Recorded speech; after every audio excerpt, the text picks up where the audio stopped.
The Harrison family name meant something in this city. It was etched into the skyline, quite literally, with the Harrison Technologies logo crowning our 40-story headquarters downtown. My grandfather had built the company from nothing. My father had expanded it internationally. And now my Uncle Marcus was determined to keep it in the right hands. The right hands, of course, meant his son Bradley's hands, not mine. Never mind that I'd graduated summa cum laude from MIT while Bradley barely passed business school. Never mind that I'd been coding since I was 12, while Bradley still needed help setting up his email. No, in Uncle Marcus's world, the right hands meant male hands. I straightened my blazer as I walked through the marble lobby of Harrison Technologies, nodding to security guards who'd known me since I was a child running through these halls. My heels clicked against the floor. Not designer ones like my cousin Olivia wore, but practical, comfortable ones. The kind you wear when you're actually working, not just playing at. "Morning, Ms. Harrison," Tom at reception called out. "Big day today." "Just another shareholders meeting, Tom." He smiled knowingly. "If you say so." The executive floor was buzzing with activity. Today's meeting wasn't just any shareholders meeting. It was the one where Uncle Marcus would officially announce Bradley as his successor.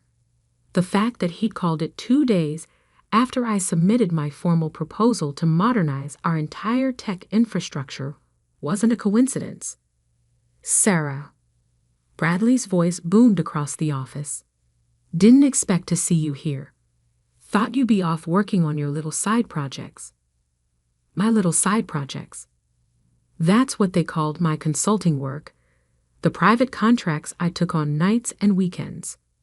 Work that had quietly built me a reputation in the tech world, not that anyone in the family bothered to notice. "Wouldn't miss it," I replied, keeping my voice neutral. The boardroom was already filling up. Uncle Marcus held court at the head of the table, Bradley at his right hand. My father would have been on his left, but he passed away 3 years ago, leaving his shares to me. Shares that Uncle Marcus had been trying to buy ever since. "Sarah, darling," my Aunt Patricia air-kissed my cheek. "That's a interesting choice of outfit." I glanced down at my simple black suit. No fancy labels, just clean lines and good tailoring. It's practical. "Of course, dear." She patted my arm condescendingly. "So like you to be practical." I took my seat as Marcus called the meeting to order. The usual business first: quarterly reports, market projections, development updates. Then came the moment everyone was waiting for. "As you all know," Marcus began, "Harrison Technologies has always been a family company. Today, I'm proud to announce the next generation of leadership." Bradley sat up straighter, adjusting his Rolex, a gift from Marcus for his last birthday. "However," Marcus continued, "before we make that announcement, we need to address another matter." He looked directly at me. "Sarah has submitted a proposal for what she calls a complete technological overhaul of our systems." The room shifted uncomfortably. Everyone knew Harrison Technologies had been falling behind our competitors, but no one dared say it out loud. While we appreciate Sarah's enthusiasm, Marcus's voice dripped with condescension. "We feel her ideas are too radical, too untested. She's not qualified to make these kinds of suggestions for our company." "Uncle Marcus," I spoke up, "the proposal is based on actual market research. Our current systems are outdated. We're losing clients to more innovative competitors." "Losing clients?" Bradley scoffed. "We just signed Global Tech last month. They're the biggest player in the industry."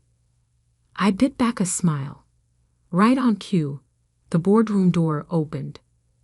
"Sorry I'm late," a familiar voice called out. Traffic was terrible. Every head turned to see James Morrison, CEO of Global Tech, walking in. But he wasn't looking at Bradley or Marcus. His eyes found me immediately. "Sarah," he beamed. "There's my favorite CEO. The board's still raving about that AI integration you designed for us. Revolutionized our entire operation." The color drained from Uncle Marcus's face. Bradley's mouth hung open. "James," I stood to shake his hand. "I didn't expect you here today. Wouldn't miss it. Not after what your team accomplished with Project Phoenix." He turned to the stunned room.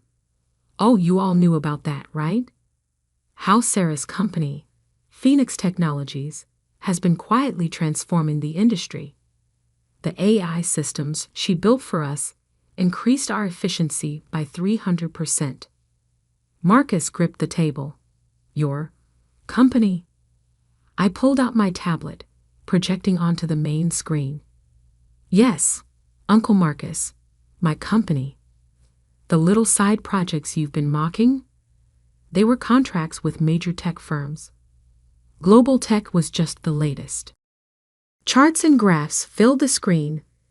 Project completions, client lists, revenue streams, all under the Phoenix Technologies banner. "That's impossible," Bradley sputtered. "You've been here, working entry-level contracts." "Part-time," I corrected, "while building my own empire. An empire that just acquired controlling interest in Dawson Systems." Another shocked silence. Dawson Systems was Harrison Technologies' biggest competitor. "But," Marcus's voice shook, "but Dawson sold to a private investment group." "Phoenix Ventures," I supplied. "My investment group, which now owns 30% of the tech firms in this city, including, as of this morning, a controlling interest in Harrison Technologies." I clicked to the final slide, a breakdown of company ownership. There was my father's inherited shares, combined with stock I'd quietly bought through subsidiaries over the past 2 years, plus proxy votes I'd secured from other shareholders who'd lost faith in Marcus's leadership. "You see, Uncle Marcus," I stood, straightening my practical blazer. "While you were focused on keeping me in my place, I was focused on building something better. And now," I smiled, "now I don't need your approval to implement my proposals. I have the votes." James Morrison chuckled from his seat. "I'd say you underestimated the wrong Harrison." The boardroom erupted in chaos. Bradley stormed out, his expensive shoes squeaking on the polished floor. Aunt Patricia looked like she'd swallowed a lemon. And Uncle Marcus just sat there, staring at the numbers that proved how badly he'd misjudged me. "The shareholders' meeting will reconvene in 1 hour," I announced. "We have some leadership changes to discuss." As the room cleared out, Tom from reception appeared with a coffee, my usual order. "Still just another shareholders' meeting, Ms. Harrison," he grinned. I took the coffee, remembering all the times I'd grabbed an extra cup for Bradley or Marcus, playing the dutiful niece while quietly building my own legacy. "No, Tom," I smiled. "This one's different. This one's just the beginning. Because sometimes the best revenge isn't just proving people wrong, it's proving yourself right in ways they never saw coming." The hour between meetings felt like watching a storm roll in. I sat in my father's old office, kept exactly as he'd left it, though Uncle Marcus had tried multiple times to have it modernized. Through the glass walls, I could see the chaos unfolding. Bradley was in the break room, tie loosened, arguing furiously into his phone, probably calling his trust fund manager, checking if he could afford to leave the company. He couldn't. I'd already confirmed that his expensive lifestyle had left him deeply in debt. Aunt Patricia fluttered between groups of shareholders trying to damage control, her perfectly manicured hands gesturing frantically as she attempted to spin the situation. But the numbers on my presentation had been clear, undeniable. My phone buzzed with messages. From James Morrison. Brilliant show. Board meeting at Global Tech next week. We should discuss expansion plans. From my CFO, Michael. Dawson Systems transition complete. Their tech team is ready for integration. From Bradley's wife, Victoria. Whatever he's done, please don't cut him off completely. The kids' private school. I ignored them all, focusing instead on the email I was crafting to the entire Harrison Technologies staff. They deserved to hear about the changes from me directly, not through gossip and speculation. A knock at the door interrupted my typing. Come in. Eleanor Chin entered. The company's head of legal for 30 years, and one of the few people who'd known about my parallel empire building. She'd been my father's closest advisor, and after his death, she'd become mine. The vultures are circling, she said, closing the door. Marcus is in his office with 3 lawyers. Bradley's calling every contact he has, and the shareholders are choosing sides. I smiled. Let them. The numbers don't lie. No, she agreed. But Marcus will try to fight this. He's claiming you violated family trust, acted in bad faith. While he what? Systematically excluded me from leadership, ignored my warnings about our outdated systems, tried to force me to sell my inherited shares. I stood, walking to the window. Everything I did was legal. You made sure of that. Yes, but... She hesitated. Sarah, he's talking about your father, saying you betrayed his legacy. That hit harder than I expected. I turned back to face her. My father built this company on innovation, on seeing possibilities others missed. Uncle Marcus turned it into a boys' club, running on outdated tech and nepotism. Who really betrayed the legacy? Before she could answer, my phone buzzed.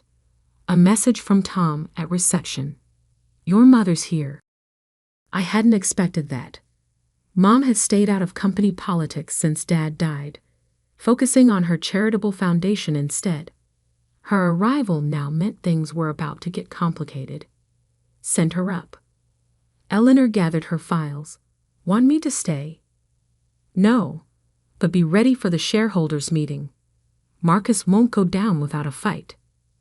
Mom entered moments later, looking exactly as I remembered from childhood. Elegant, composed, and impossible to read. Quite a morning, she said, settling into one of the visitor chairs. Your uncle's having what appears to be a stroke. He'll survive. Bradley's wife is crying in the ladies' room. She should be more concerned about their credit card debt. Mom studied me carefully. You've been planning this for years, haven't you? Since the day Uncle Marcus patted me on the head and said I should focus on finding a husband instead of learning coding. I met her gaze. Since he started grooming Bradley for a position he couldn't handle. Your father, she began, would be proud. I finished firmly. He taught me everything I know about business, including the part about keeping your cards close until you're ready to play them. A small smile touched her lips. He did always say you were the smartest one in the family. She reached into her bag, pulling out a worn envelope. He also left this for you. Said to give it to you when the time was right. I think this qualifies. The envelope contained a single sheet of paper, a letter dated 3 months before his death. Dear Sarah, if you're reading this, you've finally done it. Taken control. Proved what I always knew, that you were born to lead, not follow. Marcus never understood that innovation doesn't care about gender or age. It cares about vision. I've watched you building your own empire in secret, using the lessons I taught you about patience and strategy. I've seen your name rising in tech circles while the family remained oblivious, too busy protecting their own positions to notice the future passing them by. You're probably wondering why I didn't stop Marcus from sidelining you. Truth is, you needed that challenge. Needed to build something on your own, without the family name opening doors. What you've created is yours, truly yours. The company is changing. Technology is changing. The old ways won't work anymore. Harrison Technologies needs a leader who understands that. Who can bridge the old and the new? Make me proud, sweetheart. Show them what a Harrison can really do. Loved, Dad. I folded the letter carefully, fighting back tears. Mom reached across the desk, squeezing my hand. He knew, she said softly. He always knew you'd be the one to save the company. A knock at the door. Elena again. It's time. Everyone's reassembling. I stood, straightening my blazer, ready to watch Uncle Marcus's world implode. Mom smiled, a real smile this time. Lead the way, CEO. The boardroom had transformed in the past hour. The chaos had crystallized into clear battle lines. On one side, Marcus's old guard, looking nervous. On the other, younger executives and shareholders who'd seen the writing on the wall. Bradley's seat was conspicuously empty. Marcus stood as I entered, his face tight with barely controlled rage. Before we continue, I have something to say. No, I cut him off, taking my place at the head of the table. You've done enough talking. For years, actually. I nodded to Eleanor, who began distributing folders. These are the new organizational charts, effective immediately. Harrison Technologies is merging with Phoenix Technologies. Our systems will be fully integrated within 6 months. You can't do this. Marcus slammed his hand on the table. This company is my legacy. No, Uncle Marcus, it's my father's legacy, and he left it to me for a reason. I clicked to the first slide of my new presentation. Now let's talk about the future. The real future, not the outdated version you've been clinging to. As I outlined my vision for the company, AI integration, quantum computing, blockchain innovation, I watched the room shift. The old guard's resistance crumbling in the face of actual progress. The younger executives leaning forward, energized by possibility. James Morrison, still there from earlier, caught my eye and nodded approvingly. He knew what this meant for the industry. Knew that Harrison Technologies was about to become a true tech leader again, not just a family business running on reputation. Uncle Marcus stayed silent, but his face said everything. The empire he thought was his was slipping away, transforming into something he couldn't control or even understand. And I was just getting started. One more thing, I said as I concluded the presentation. Bradley's office will be converted into our new AI development lab.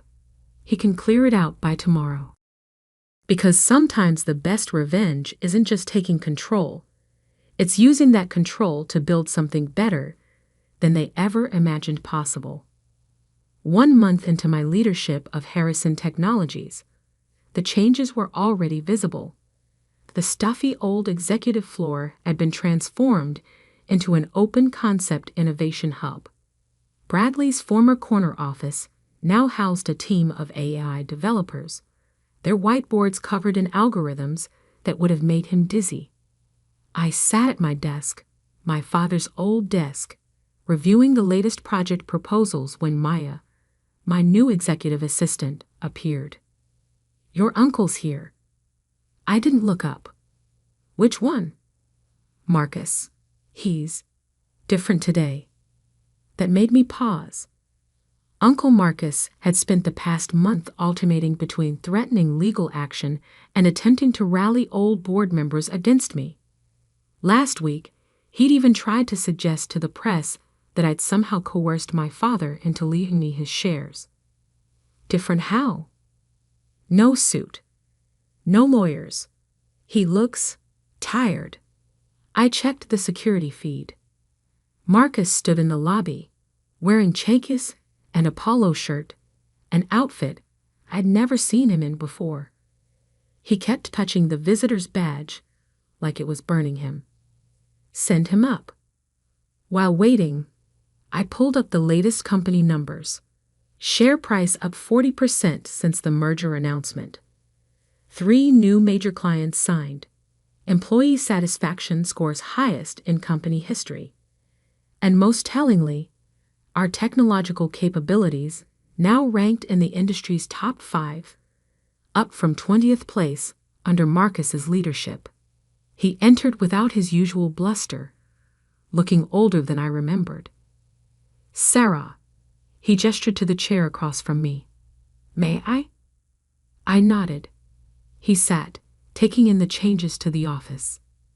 Dad's old awards still lined the walls, but now they shared space with cutting-edge tech displays and real-time system monitoring screens. The lobby's different, he said finally. More alive. We removed the barriers between reception and the innovation lab. Let visitors see actual work happening. I saw Bradley yesterday, he continued. He's not doing well. I pulled up another screen. He's interviewing with Jensen Corp tomorrow. Entry-level position, but it's a start. Marcus blinked. You're helping him? I'm helping his kids. They shouldn't suffer for their father's failures. I met his eyes. Just like I shouldn't have suffered for yours. He flinched but didn't argue. Progress, of sorts. Your father, he began, then stopped. Started again. Your father saw something in you. Something I refused to see. You refused to see a lot of things, I said, including the fact that this company was dying under your leadership. We were profitable. We were stagnant, living on reputation and old contracts while the world changed around us. I stood, walking to the window. Did you know Dad came to my MIT graduation? Of course, the whole family. No, I cut him off. He came to my actual ceremony, not just the family celebration after. He sat through the technical presentations, watched me demonstrate my AI protocols. He understood what I was building. The AI that's now revolutionizing our systems, Marcus said quietly. The AI that could have revolutionized them years ago, if you'd listened. I turned back to face him. Why are you here, Uncle Marcus? He pulled out an old photo from his pocket. Him and Dad as young men, standing in front of the original Harrison Technologies building. We had dreams back then. Big dreams. Somewhere along the way, I forgot what they were. Started focusing on maintaining instead of building. And now I'm watching my niece rebuild our company into something I don't fully understand, but something that matters again. He placed the photo on my desk. I'm not here to fight anymore, Sarah. I'm here to learn. I studied him carefully. Learn what? Everything. The AI systems, the new development protocols, even basic coding if that's what it takes. I want to understand what we're becoming. If you'll have me, not as an executive, not even as a manager, just as someone who wants to be part of the future instead of clinging to the past. I sat back down, pulling up another screen. Our new development training program starts next week. 4 months, intensive study. Most participants are fresh out of college. I'd be the old man in the room. You'd be a beginner, like everyone else. I met his gaze. No special treatment. No family shortcuts. Just hard work and actual merit. Think you can handle that? For the first time in years, I saw genuine humility in his eyes. I'd like to try. Monday, 8 a.m. sharp. Don't be late. I turned back to my work, then added, and Uncle Marcus? Leave the suits at home. Developers care about code, not clothes. He stood, straightening his polo shirt self-consciously. Thank you, Sarah, for not just pushing me out. That's not what Harrison Technologies is about anymore. We build things here, including people. After he left, Maya brought in the afternoon reports and a fresh coffee. Bradley's wife called, she said. The kids' tuition is taken care of through next year. Anonymous donation. I nodded. Good. And the new tech scholarship program? Fully funded. First class starts next semester. 15 students from underprivileged backgrounds. Full ride plus internships. Make it 20, I said. And make sure they know there's a place for them here after graduation. Merit-based, of course. Of course. She paused at the door. Your mother called too. The family wants to do dinner. I thought about it. About all the family dinners where I'd sat quietly, while Bradley boasted and Marcus planned, and everyone assumed they knew what success looked like. Tell them yes, I said finally. But here, not at the house. I want them to see what we're building. That evening, working late as usual, I added another photo to the wall. Not the old one of Marcus and Dad, but a new one taken at last week's hackathon. Dozens of developers, including several who'd been with me secretly at Phoenix Technologies, all working together to create something revolutionary. In the background, you could see my father's old awards, reminding us where we came from. But the future? The future was in the lines of code filling the whiteboards, in the young faces eager to innovate, in the way we were transforming a family business into a true tech leader. My phone buzzed. A message from James Morrison. Board meeting tomorrow. Ready to show them what real innovation looks like. I smiled, looking out over the city where Harrison Technologies had always been a landmark, but was now becoming a beacon. Always ready. I typed back. After all, the future belongs to those who build it. And we were building something extraordinary. The next morning, I arrived early as usual. Tom was already at his post in the redesigned lobby, watching young developers stream in with their coffee and laptops. Morning, Miss Harrison, he called out. Another big day.